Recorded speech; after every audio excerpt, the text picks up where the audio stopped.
The show must go on. When I think of stage plays, I think of the challenging work that goes into a great production. The actors put in the work to learn their lines and choreography to put on an excellent show. They have time to rehearse and get it right before sharing it with the public, and they work together to ensure a seamless and cohesive performance. Behind the scenes, there is even more taking place. There's an entire crew to manage things such as set design, props, costumes, makeup, sound, and lighting. Overseeing it all is the director of the play. And finally, there is the writer. Without the writer, the production would not have been possible because the story would not exist. The director wants to put on a production that the writer would be proud of. Though there are several differences, I tend to think of my life as a stage play. God, our creator, is the writer of the story. I have the privilege of being in the dual role of director and star of my play.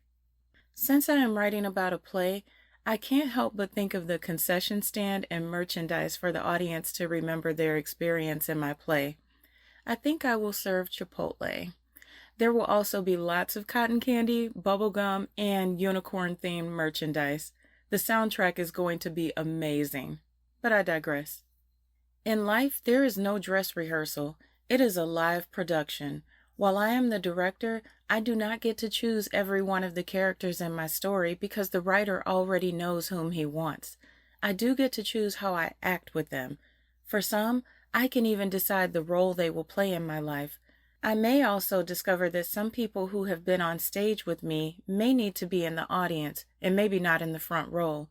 There may have been a reason for them to be on stage during Scene 3, Act 2, for example, but they may not be meant to be in the current act or even the rest of the play. It seems to me at times that some people do not realize or are in denial about the fact that life is not a dress rehearsal. They go through life as frauds, wearing costumes that don't fit and playing roles and running lines that were not written for them. They waste their lives trying to rewrite the story instead of submitting to the amazing story that the writer has already written. They get to the end and finally realize that. By then, it's too late. There are no additional performances. I have learned and often remind myself that I simply need to focus on my journey only. When God gives you a vision for your life that involves others and those people fail you, the biggest lesson I've learned is that it is not about those people. It is about looking to and completely trusting in God. Putting our faith in people will disappoint us every time. When my co-stars fail, I must remember that God's plan for my life is great and will proceed either way. It is easy to lose focus when others are not playing their part because none of us were meant to go on this journey alone. My dependence can only be on God. He knows the entire story. If I am too wrapped up in what my co-stars are or are not doing, I may fail to give my best and authentically play my role. God will work on my co-stars. If they fail to step up, God has an understudy ready to take their place.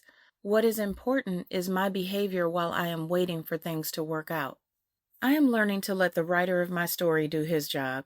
Regardless of what I know, I did not write it, and it isn't my job to do his job. After the final curtain call, when the single most important review of my performance takes place, I simply want to hear, "Well done, good and faithful servant." I want everything God has for me, and I plan to do everything that He put me here to do.